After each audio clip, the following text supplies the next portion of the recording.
The stories shared on the Busy Baddies are submitted by real listeners and are intended for entertainment and discussion purposes only. To protect the privacy of everyone involved, all names, companies, and identifying details have been changed or omitted. Any resemblance to real people or events are purely coincidental. We believe in keeping it real while keeping it respectful. Thank you for sharing your experiences and for trusting us to spill the tea with care. This isn't about busy work, it's about power, proximity, and what really happens behind the scenes. Welcome to the Busy Baddies, where assistants speak freely, boundaries get tested, and professionalism meets real life. I'm Michelle, EA to a Fortune 150 female CEO breaking glass ceilings. And I'm Mel, former C suite EA, well, who's seen it all. And in season 2, we're saying things you've only ever said to your work bestie. We're bringing bigger stories, bolder takes, and the real talk that keeps this community thriving.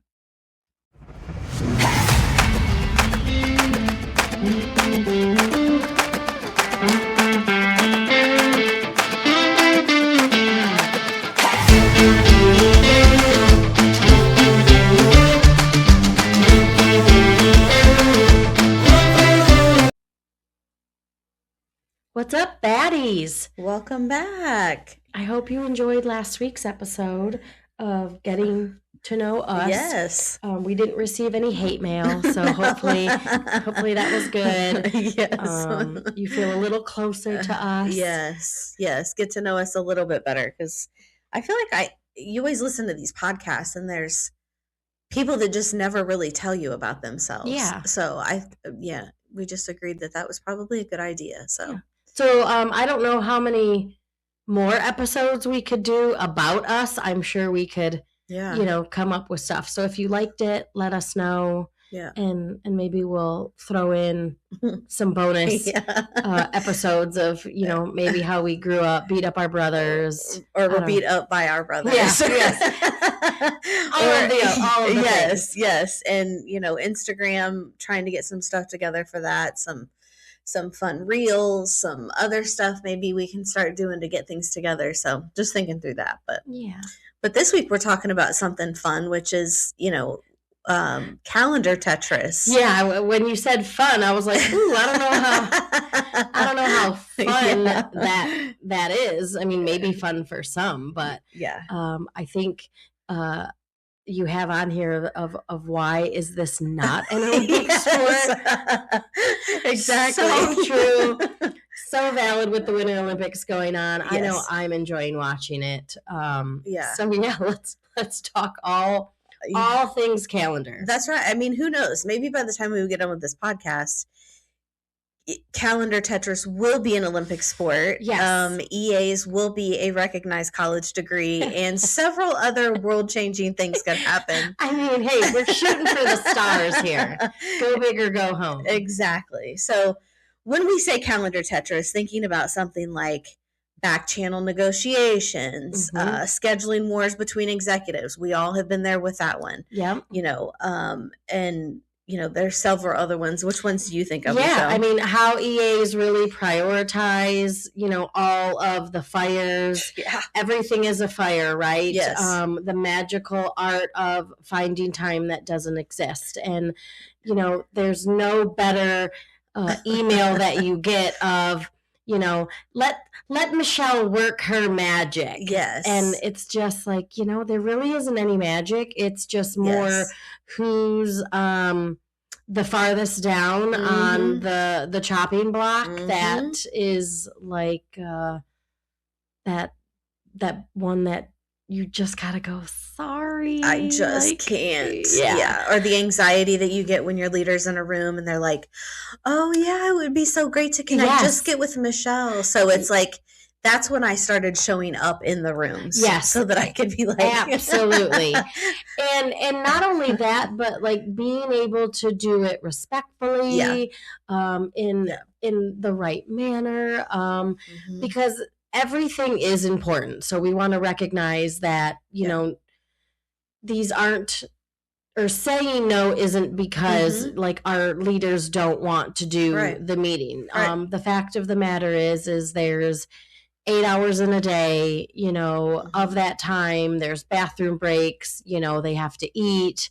So you're probably only scheduling, let's just say, 6.5 hours a day for real actual meetings and contents and one-on-ones and all of the things. And then there's just actual work objectives that have to get put on the calendar. So yeah. And when I think of the calendar, I think of, it's hard to remember that time is the greatest commodity that you have. And that is tied to a human being, because the calendar runs so much of what the leaders do that it's hard to keep in mind that there's a human side to it, and that they have, I think the calendar is an art, and a very underappreciated art, because I think many of you probably know when you go on vacation, your leaders most of the time will absolutely slaughter the calendar because they don't have that intuition that we have, right, of looking at it in a mindset that they don't have. Right. So I think they feel the pain from that, but they still just don't understand. So yeah, there's a couple high points that we want to hit in this, but the calendar is definitely an art form. Yeah, and I mean, like you said, I mean, it's not just a calendar. You're managing a human being, and I mean, if you are scheduling somebody back to back to back to back, I mean, would you want to do that? No. I mean, so it's just kind of also being aware of, somebody is literally having to do everything that's on the calendar. They have to execute. Right. Yeah. And I've seen a lot of calendars in my day, and currently I'm actually supporting another one of our leadership team members, because his admin is out on maternity leave. Aww. And so I have the privilege of another busy calendar, but it's also teaching me a lot, because they're both very different. Obviously, they're doing different jobs, and the way that they work is different. And so I'm also kind of like in this episode having the mindset of, I have a unique opportunity of two completely different calendars I'm managing right now. So that's tough. Yeah. I think that's a good call out for people who do support multiple stakeholders, is you can't treat every calendar the same, because every person is so individually different. Yeah. And when I say different, I mean everybody has a different high point in their day. People are either high productive in the morning, high productivity in the afternoon. Right. There's some people who have incredibly large capacity to have a social battery after having 8 to 10 hour days of meetings. There's some people who you have to kind of leave the calendar a little light on the days they have evening engagement. So I think thinking through that is going to be helpful for people as well. Yeah, and it's one of those things that obviously, as you're maybe just joining a person, like, these are all of like those little nuances that are very good to talk about. Yes. Are you a morning person? Are you not? My boss and I are both early birds. Yes. The leader I'm supporting right now was very vocal about, I am not. Really? Yeah. Would have never guessed that about that person. Yeah, but interesting. Same. And so all of the questions that maybe seem silly to ask the person you're supporting can actually be such a help, because you certainly don't want to be putting 7:30 in the morning, meetings on calendars when they're not really a morning person. Yeah, and I think thinking through too, some people don't need that transition time, to your point. Yeah. Some people would rather plow through. I know I've worked for leaders who never wanted to do one-on-ones on a Monday or a Friday, because Mondays is like a catch-up day for them. They're trying to get other things. So we tried to keep them to a specific day of the week, or they would prefer to have them all in one day just Yeah. to knock it out. So I think everybody is just so very different. Yeah, and especially depending on the company. I mean, we're global. So Yeah. on a Monday morning, you already have Europe, China, India. Like they're well into their workday already. So you're not necessarily coming in on a Monday morning being the first out of the gate, right? No, that's a good point to call out too. So I think thinking through what sounds logical may not be logical. So again, to Michelle's point is, have those conversations. If you're finding things are pain points, talk to your leader and say, hey, like I'm noticing a lot of things is getting moved in the 8 to 9 hour. Would you prefer to start maybe try to have meetings at 9 and go to 6? Or, make suggestions based on what you are the person who sees that and manages it. So you're going to know intuitively if something's working and if something's not working. Or even if maybe you're noticing meetings are either ending earlier or going later. Just kind of being aware of all of those things. And I know in our company, I mean, it's just, everything's an hour, right? Unless you're told otherwise. But if you can start scheduling things in 45-minute increments and those 15 minutes of every hour can add up, and there's an extra hour in their workday that they could easily be catching up on email between meetings, or taking a walk around the block. Getting some fresh air, refilling their water. Absolutely. And thinking through, I think when I think of what really takes a ton of work in the calendar is the back end things that they don't ever see that it takes to get stuff scheduled on the calendar. The negotiations, can we move this around? Hey, this person is sick. To your point, hey, that meeting was 30 minutes last week. It really needs to be 45 minutes or an hour. This person can't make it, but they're a must have. So, the back channeling and the negotiation side of the calendar is extremely labor intensive. Oh, absolutely. And not only that is the ripple effect of one meeting and just what that absolutely sets off, especially if it's a reschedule. I mean, obviously things happen. We're in a customer facing role. So some things you can't get around, and things have to get canceled and moved. And, to just stay on my AI horse. I mean, that's just stuff that AI is never going to be able to do in our place. Is all of the back channeling of what it takes to schedule day in and day out what our leaders do. And to the negotiation standpoint, thinking through, feel empowered if you think it isn't the best use of your leader's time to have a meeting on this particular subject, and advocating enough on your boss's behalf to say, hey, could you send them what you want them to look over, and then they will make the decision if they need to connect with you.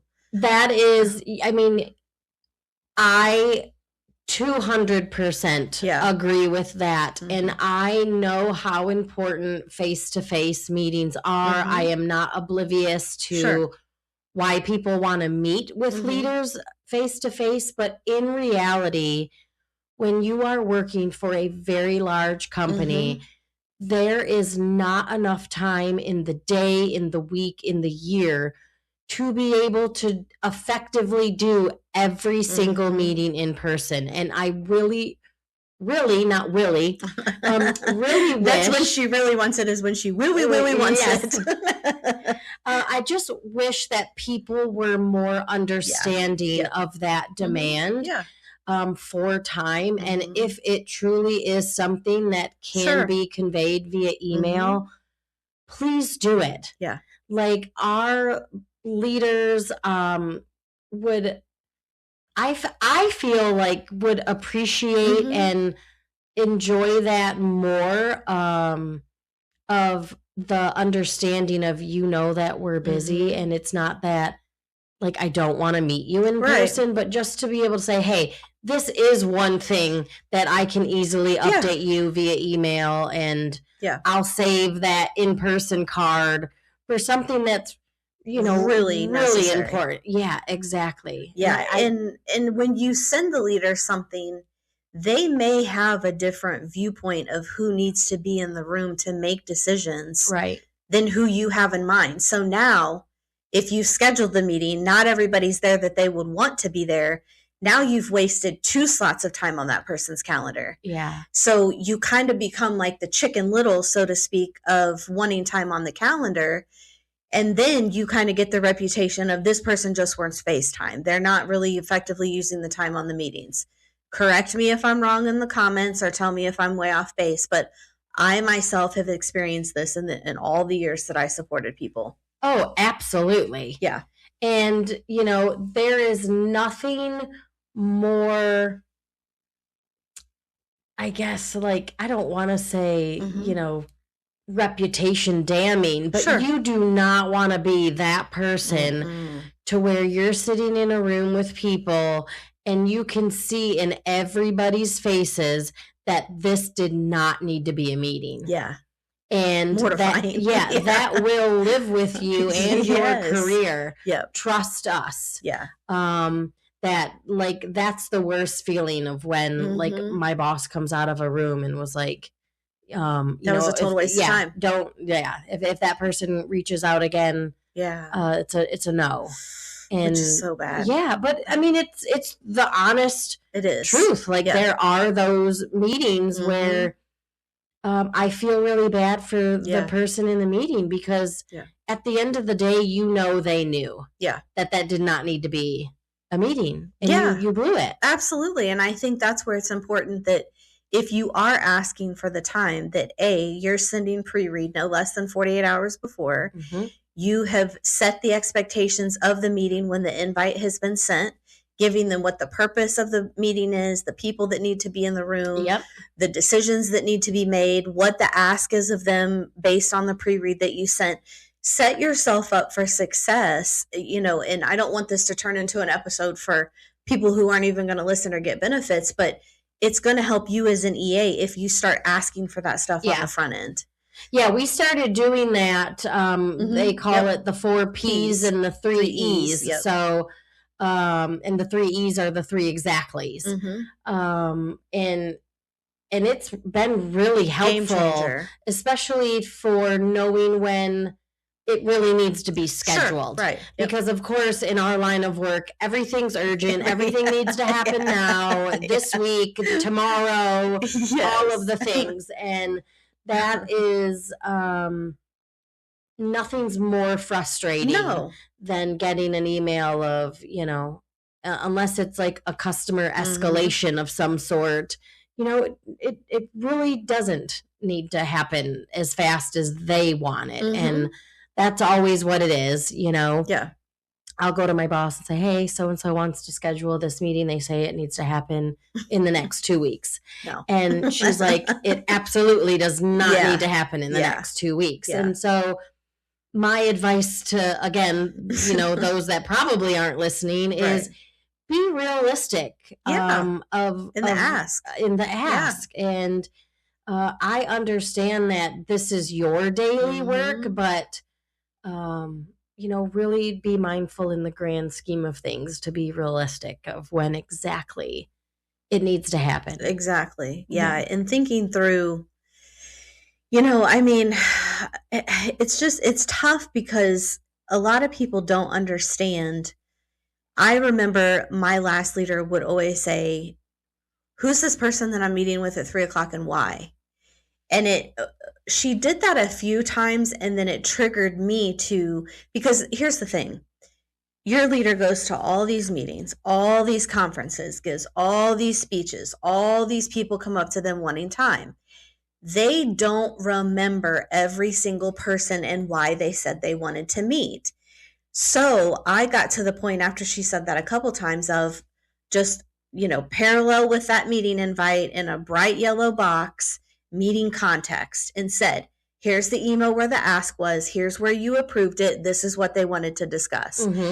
But to me, asking that up front before even scheduling, and I always was a big believer in, you can tell me if I'm wrong, but if the person that wanted the meeting, to me, in my mind, they should be the one sending the meeting invite, because if it's coming from my boss's calendar, it looks like they asked for the time. Yeah. So I know that was always a big sticking point with some people, because they were like, well, no, I want it to come from hers because then I can guarantee. Well, it's not a guarantee. It's that shouts out to the leader that they must have asked for the time. Yeah. So you own it. You put in there what the information is that's going to be helpful for the meeting. But more importantly, not that we can't send meeting invites. That's what we do all day long. But just thinking through that. It's a good point. And not only that, I guess to kind of build on that, is you have to, I guess, think about the seat that our leaders are, any leader, right? Not just our leaders, but anybody in a managerial role, okay? They're leaders of the company. Like they have this reputation that they're supposed to kind of stand by as leaders of a company. Yep. And so when they're standing on a stage and, doing their due diligence of, being superhuman, whatever, exactly. And they're saying, you got any questions, reach out to Melissa, then she'll be happy to schedule time. Okay, so they say that in a room of 200. Yeah. And you can't possibly be somebody sitting in the seat thinking that she literally is agreeing to meeting with all 200 people in the room. And so are there people in that audience that is going to take her up on that? Absolutely. Of course. Yes. But let's also be in the mindset of knowing what the hell they're even standing up there for, and kind of and I'm just gonna say it how it is they have to say that, people. Yes. They have to say that. Yes. Because you want to be approachable. You want to be people-oriented. Yes. Yes. And I'm not saying that they aren't able to meet with some people, but in a lot of companies, they just have to say that. Absolutely. You know, but can they meet with, every single intern, and intern season is the worst. Yes. For just random people sending emails of, hey, I'm here. I would love to, can I grab some time on your calendar? No. And again, I'm just being honest. Sure. Of right. the That's life what this is of the about. admin life that we sit in is, just because they say it doesn't mean that they can do it. Right. Because in their mind, there's nothing that they can't do. Correct. But then the reality slams them in the face, and they're like, oh, crap. Yeah. How did I end up in meetings from 7 a.m. till 7 p.m.? Right. It's remember that time you were on stage? Be careful what you wish for. Yes. Yeah. So as an admin, I think my whole point to this is kind of helping your leader, especially in those big engagements, of being aware of what they can and can't do, and just say, hey, I did block out, 2 hours because I know you're doing this speaker series or whatever, and so I know some people are going to reach out. Yeah. Are you okay that, we work towards, filling that up with, 4 people, the first 4, and that's all you can do. Yeah. So just kind of being proactive even in those settings on the calendar, I think can really help with what your leader really is able to do with I guess, work duties that are the normal, right? Yeah, because I think that's a great point. Not every day is the same, and not every meeting on the calendar in a day is the same. So to that point, be careful what you're scheduling in that day, because, for instance, we're coming up on mid-year review season. You don't want to slam your boss with 3 or 4 of those, because some of those can be hard conversations. So would you want to be the leader? I always tell people, think about if you were the person who had to execute on this calendar. Would you want to go in back-to-back mid-year reviews, then go in and give a news interview, and then go meet with a board member who has a question about the audit committee thing that was just presented? Like, that is a whole mind swirl of try to make it meaningful when you're scheduling stuff. Like, hey, call out, hey, Tuesday looks like a really heavy day. Like, maybe we want to build in a little bit more like thought time. No, and that's all part of the calendaring magic. And sometimes as you're scheduling stuff on the front end, it Tuesday looked fine, right? But then as you're kind of getting closer and closer, and I know I'm more than likely in the current week, I'm no longer looking in the current week. Like, I'm already the next 2 to 3 weeks out, kind of preparing for what adjustments do I need to make. So if you're getting closer to a date that's starting to look like, oh, these are probably tough, these probably are not the best meetings to all land on this day, just be proactive and get one of them out of there, right? Like, don't go and ask your leader because you already know. Take it upon yourself, and say, okay, I'm gonna move this one and swap it with something, or do whatever you need to do. Just having like your leader's mind and soul and heart all in mind of like, oh yeah, that's not going to be a good day for them. Yeah, that's a really good point. All right, so let's move over into the chaos variables and why it's really harder than it looks. I mean, you're like, it's so much harder than it looks. Okay, it's just a calendar. Well, I'd love to see you jump in and try. And I think that's where education is key. When you're scheduling with someone, there's a lot of people who will say, I need these 8 people in a meeting. That sounds great in theory, but if you, to your point, have 2 in China, 1 in Australia, 1 in India, and the rest are in Indianapolis, that is going to be an absolute nightmare, because here's what I can tell you. China and Australia are going to have to suffer in that. And they are the ones that 9 times out of 10 are suffering anyway with other people's meetings. So that's another variable that we emotionally take on and say, oh gosh, like I hate to do this to China because I feel like they're always in 8 or 9 o'clock meetings. So it's one of those things that it's like, it is so far harder than they look. And I think the different time zones, especially with a global company, is really, really tough. And for the longest time, I know for me, and this was certainly earlier in my career of, as I've mentioned in our things like this, my boss was the first actual person I've supported, right? I've been in hospitality, but not necessarily in an EA role.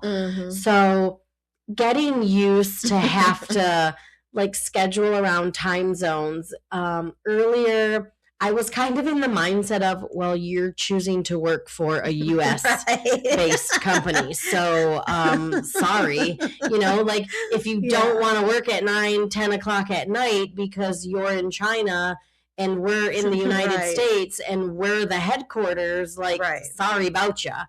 But obviously as I grew in the role, you kind of can't think about it like that. I started to think like that in the end of my career. I bet. Yeah, like, well, screw it. Like, if you're not worried about it, work for a company that's in China. Like, welcome to our life. Like, but that is the wrong way to look at it. I agree with you. And so you really do. I know for me, I try and do a rotation. Right, especially if it's like the same kind of meetings. And you just kind of have to say, okay, well, we're going to rotate every quarter. That's and fair. That way it'll be the nighttime for us one time, and then we'll just swap it back and forth, because there's no better way to do it, honestly. No, there's not. You're 100% right. And that is the right way to look at it, because there has to be give and take, but it can't be the same people always giving and taking. Exactly. Right? Yeah. And thinking through, I think this is a really good call out with the time that we're in now with people going back to office, is building in travel time and the transition that's needed from physical to virtual. So, at least to me, I think that if I was still supporting a leader in this environment, the in-office days, I would make all face-to-face meetings if I could and save the virtual to when they're working from home. Yeah. To make that easier, because I think virtual days outside of COVID was like back to back to back to back to back, where now I feel like virtual and work from home days have become like soft off days. Right. Where you have a little bit more flexibility. It could be time for them to catch up. They could be answering emails. They could, having some real deep thought time. So just thinking through that of like, if they have to travel to a board meeting, don't give them 30 minutes and not have double checked like, oh crap, it takes 50 minutes to get there. Yeah, and I think the physical versus virtual and trying the best you can to kind of have it set up like that is really great. And there's a lot of jobs and a lot of roles that you can actually make that work on the calendar. Sure. We have a member on our team that works in one office 2 days a week and then at another office 2 days a week. And everybody knows what those days are. Yeah. And if you can get into a routine with that, I think it's great. Yeah. I know for supporting the CEO, I'm in a really tough spot with that because for one, everybody wants to meet her in person. Sure, right. And I feel like it's extremely unfair because, she would like to work from home on some days too, just like everybody else does. And so I feel like we're kind of always put in this bucket that we're always going to end up in the office more than not in the office because she's also very mindful of that. And she's very extroverted. So she does love the interaction, loves, feeding off people in the room. But sometimes, she just, of course, like everybody would love a day, to have business on the top and comfy on the bottom and nobody would know, right? Yeah, and I think thinking through like office setups now, people have to keep in mind too that now that people are back in the office, a lot of corporations have went away from private offices for executives. Yeah. And thinking through when they're having confidential conversations, is it a really good idea for them to have those out in the open? If there isn't a conference room that's, reservable, and to your point, maybe you reserve those for days that they can be at home and they can do it in the comfort of their own home, or have the difficult conversations they need to have and not have to walk past 8 people to another meeting and visibly be emotional about something. So I just think, again, the cognizant side of the person is a human. Yes, you're managing a calendar, but the person behind the calendar is far more important as a person than, somebody who just executes whatever, and I call it garbage, but whatever garbage you have on the calendar, right? Yeah. And then, not only that, prep work for specific meetings and maybe trying to align like those days as home days. Right? That's your own personal prep, or maybe it's a prep for a meeting and the attendees are all over the place. So that one's maybe not necessarily something that has to be in person. But yeah, I mean, I feel like as long as I've been doing this, there is still always something that I'm learning. Oh, yeah. About what could be more effective, how I'm scheduling things. I mean, I'm using calendar stuff to remind myself for things. Oh, yeah. Like my calendar isn't necessarily for meetings. It's to keep myself straight. Well, and that's a good point. Like I oftentimes would forget that I even had a calendar. Oh my gosh. But I mean, to your point, I think you could have a week-long seminar and conference on calendar management, and there is not one person who would get on the stage and say that they do it the same way. Yeah. So I think it's very subjective. So true. And there have been, I'm embarrassed to admit how many meetings that I've personally missed because I forget that I have a calendar. Like, you're just so engrossed in your leader's calendar. Like, mine's usually never open because, like, what the heck, what do I have? Like, my deliverables belongs to this human I'm managing. Right. But every once in a while, you know, there is a meeting that, you know, has purpose that has landed on my calendar. And if you didn't use like the reminder that pops up, you know, at 15 minutes, I've missed your meeting. Yeah. Unfortunately. Yeah. And I know managing someone else's calendar sometimes, at least with my last leader, all of her Zoom meetings would pop up as a reminder for me. So I got in the habit of ignoring and dismissing you weren't even them. Looking like, oh wait, that was mine. And then people would ping me on Teams like, hey, are you going to top in this meeting? I'm like, whoops. Oh crap. Yeah, I dismissed that because I thought it was her. But yeah, it's, I mean, and we could probably talk for 3 hours on this topic because it's so, but you know, in thinking through, I see a lot of people now to probably Michelle's disgust of AI and people using AI to schedule meetings.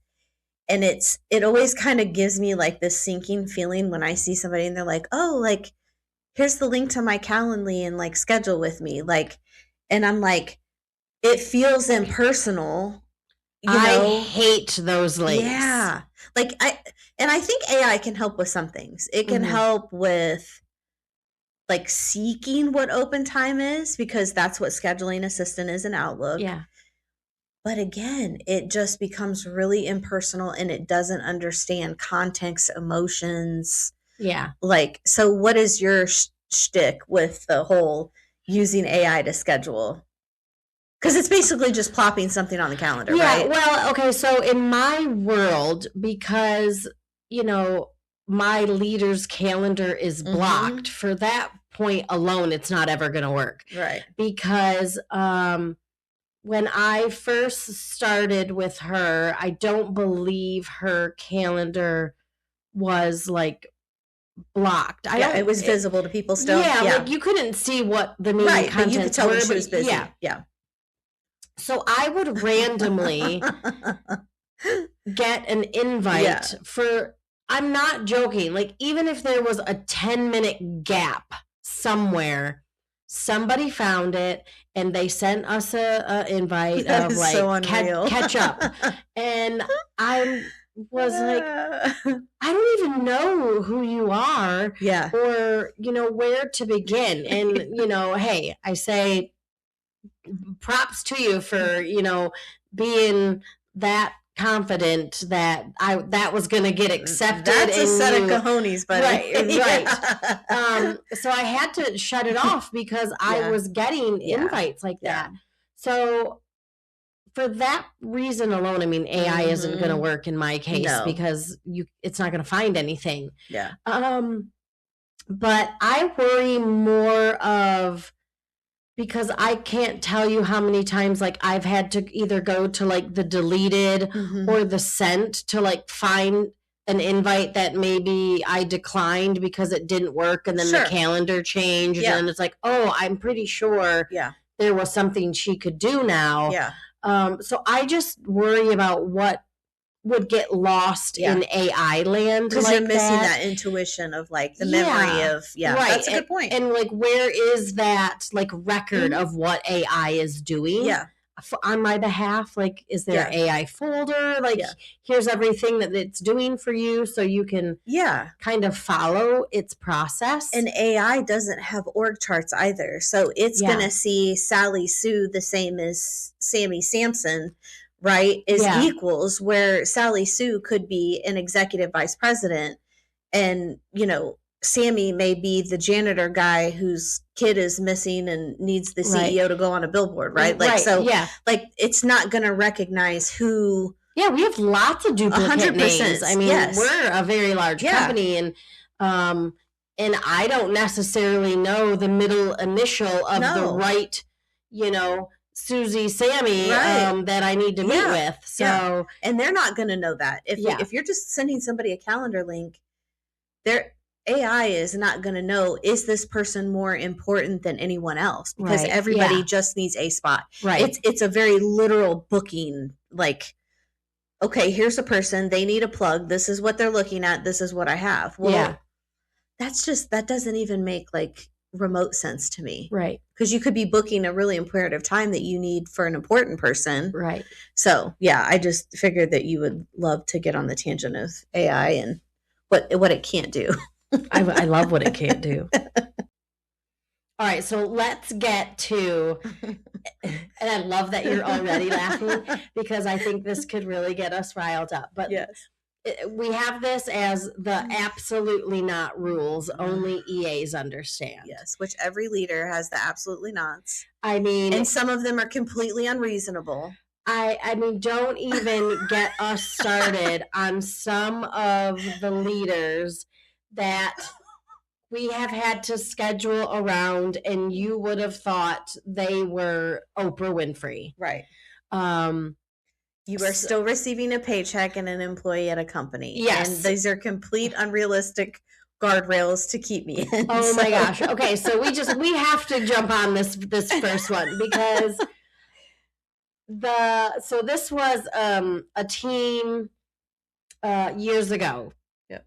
So not recent, but we had a member on our team that had the sweetest EA in the world, okay? Yes, and it was one of those things where we were like, don't worry, we know this is not you. Right. Like, so we're just gonna carry on with it. You saw her soul leave her body every time we Yes, like every time we had to get on a group call with this person, and it was usually like the end of the year as we're starting to schedule for the next year. Yeah. And it slowly just became a joke, right? Because this specific person, okay, let's just start, okay? So they would not allow any back-to-back meetings, okay? Had to have their lunch break. Of course. Friday was started at 9. Ended at 3. Mind you, remember, no back-to-back meetings. And remind you, they were a full-time employee. Fridays was email catch-up day. No meetings on Fridays. Okay, so okay, so let's recap this. Okay, so we work 5 days a week. This person only worked 4. Right. Started meetings at 9. No back-to-back meetings. So she essentially was only doing 3 hours a day of meetings. Right. 4 days a week. I mean, this poor admin was just, I mean, like I said, we all were so empathetic with her situation. And unfortunately, I mean, a lot of the times they were not in meetings. And at the end of the day, I was like, well, you know what? Then that person is going to have to deal with the consequences of the ridiculous schedule that they're keeping. Well, and I think what those leaders don't understand is that is a reflection on them not being present. It's not that their admin isn't capable. It starts to become very apparent that the leader is the problem, not the admin.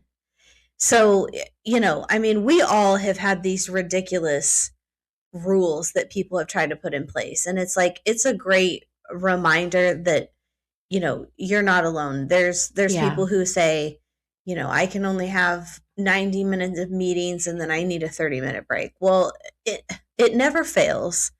The 30-minute break is going to get filled with something else because something's going to be on fire. To our point, there's always somebody who's going to have, I'm trying to even think of some outlandish rules that I've had people put in place. Yeah, and I mean, we're not talking about, my kids playing basketball in elementary school. And so for the season, I really want to be mindful, like, here's their schedule. I don't need to go to every single one, but I want to go to as many as I can, and be mindful of proactively getting your person there. Yes. Okay, we're not talking about that. No. We are just talking about outright ridiculous like calendar rules. Yeah. And there comes a time, especially when you get to the C-suite level, even executive director level, you are agreeing to a certain amount of excellent work values that you're expected to be working and taking meetings and all of the things. And I respect boundaries. Yeah, absolutely. I worked for a CEO. Obviously no names mentioned because that's in our disclaimer. While I would love to call this person out, that did not want to have to be at the office before 10 a.m. and did not have any meetings on Mondays or Fridays. And they were a CEO. Wow. And I remember thinking, I don't know how this is ever going to work. How will we ever be a successful company if the person leading it by example is telling people, I don't come in until 10 o'clock.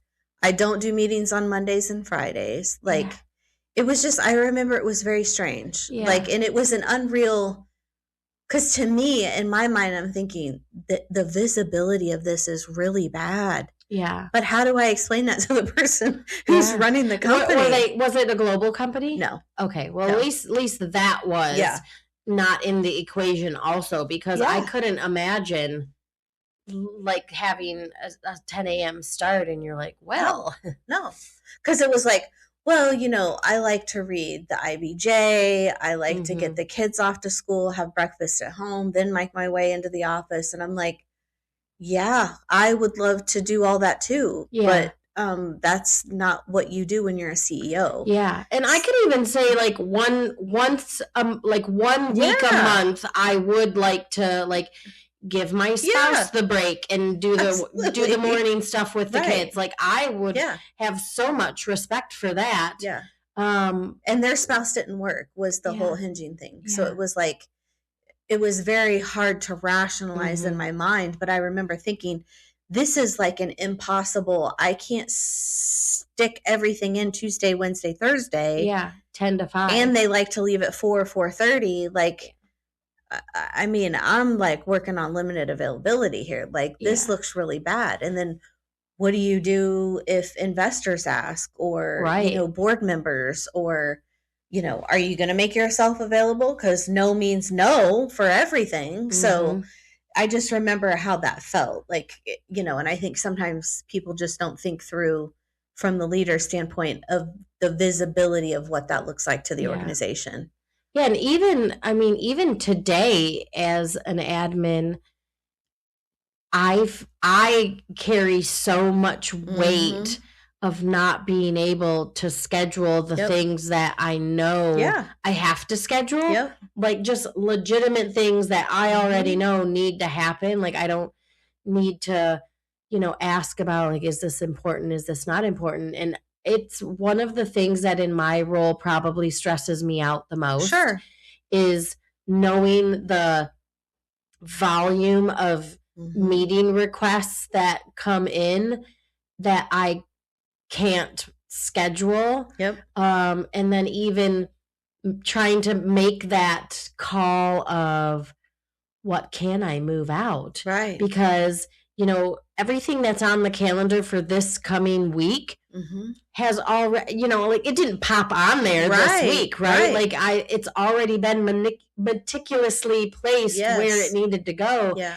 And so when you're in these calendars, it's really tough to start figuring out where you have to move stuff. And and we take it personal. Like, I know I did. I was very similar to you in that regard of, I took it very personal because I know the person that I supported, people were the most important, and they realized they got to where they were by someone else giving them FaceTime. So being diligent about paying it forward, it was very much a pull, because there was several days that I would see them working till 6, 7 o'clock at night, just so those people could get in on the calendar. And it was like, so I always had this pressure on myself of like, gosh, I hate canceling on this person again, and just starting with the apology, because it is personal to us, because we know the reasons why we have to say no. We may not be able to divulge that. Yeah. But just know that it's a good reason. So, I think that's a great call out for sure. Yeah. And then, I mean, it's funny that you mentioned, nights and weekends, because the funny side of that, and the other side is, getting the random, and even not so random emails of like, hey, I want to meet with so-and-so, and I'm available nights, weekends, like you name it. I'll do it. And I'm like, my boss is putting in like 70-hour weeks. And although I love that you're willing to meet in the evenings and on weekends, I can guarantee you that unless it's, a customer, like it is something extremely business important, critical. Yeah. I don't think that my leader wants to give up her family and weekend time. Yeah. For you. That's benefiting you more than it's benefiting, most leaders. Yeah. I would imagine. Yeah, absolutely. I think, that's true. So those always kind of just give me a chuckle, because it's like, I don't want to meet with anybody in the evening or on my weekends. No, I'm good. or getting the email on probably, let's say, a Thursday, and it says, hi, I'm going to be visiting from, London next week. Does your boss have 30 minutes? And I was like, did you not book this like months ago? Yeah. And not that would have mattered, but the people with the last minute asks, it makes me scratch my head and go, what are you thinking? Yeah. And I think, I think a good way to close that out is, is a call to action to what good EAs know about the strategic side, and empowering them to verbalize that to people, and advocate for what calendar management looks like. Because I think, your executive's calendar is like their brand. That's how they're marketed. Is, it's not about the meetings that they set in. It's telling people what's getting their attention, what needs to be delegated. And to your point of the FaceTime of who gets access, everybody wants access, but is it the best use of their time? And I think EAs need to feel more empowered to advocate and say, I understand that this is super important right now. If it's an annual meeting that's coming up right now, it's really tough. We're trying to close out last year to get the Q4 numbers. It could be next quarter before I can get to you, but I will touch base when I can. You know what I mean? And don't feel like you have to give everybody time on the calendar, or, you feel like that. And then there's some people that I know that don't feel like they owe anybody an explanation at all, So I think that's very dependent on the person that you work for. Oh, yeah. I mean, I think there's more of us that probably provide more information. Sure. Right. And it's mainly, for me, is just like, I don't want anybody to ever feel like my leader doesn't want to meet with anybody. Sure. So it's really hard for me to just say, nope, sorry. Right. Without saying like, I'm sorry, like they're not in the state that week, or, so I probably kind of err on the side of giving more information than needed, but I don't want to just shut somebody down. Yeah. So that's always the tough call in calendaring. But I think as admins, as you've mentioned, like, know all the information, ask questions, even if you're on the admin side asking for it, even ask like your leader saying, okay, well, before I reach out to Michelle, to get time on the calendar, I'm just double checking with you, like, and be proactive Right. and ask a little more questions, Right. and even take it as an opportunity of like, oh, well, that sounds like you could easily just shoot her an email. Yeah. And then if she needs some follow-up, like, I would love more admins to kind of help us help their leader also of figuring that out.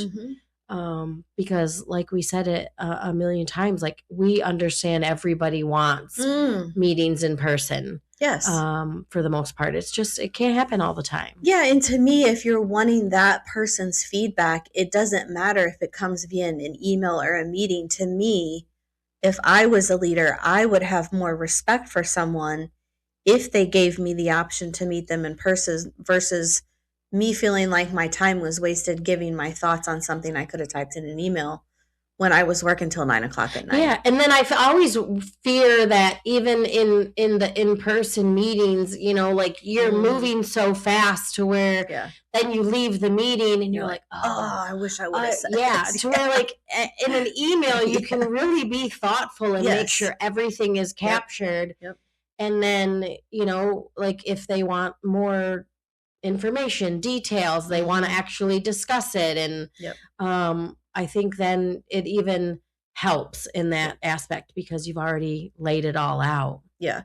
And I think in another episode, we're going to get into like confidentiality in the calendar and thinking around the CEO of United Healthcare that was shot in New York City and the repercussions of feeling like you have to share too much information, to your point of, you don't have to say, or, if you hear another person in the organization saying, so-and-so is going to be in this town and this is going on, that could be really harmful information. So being very cognizant of what it is that you are sharing with other people and not putting somebody in a dangerous situation. Yeah, for sure. So, well, drop us your calendar parameters or guardrails. Did you disagree with anything we've said? Right. Like, what do you have any funny calendar stories or rules that your boss put in place? We want to hear it. Yes. So you guys have a great week and we'll see you guys next time. Later. Bye. That's it for us today, bringing order to corporate chaos.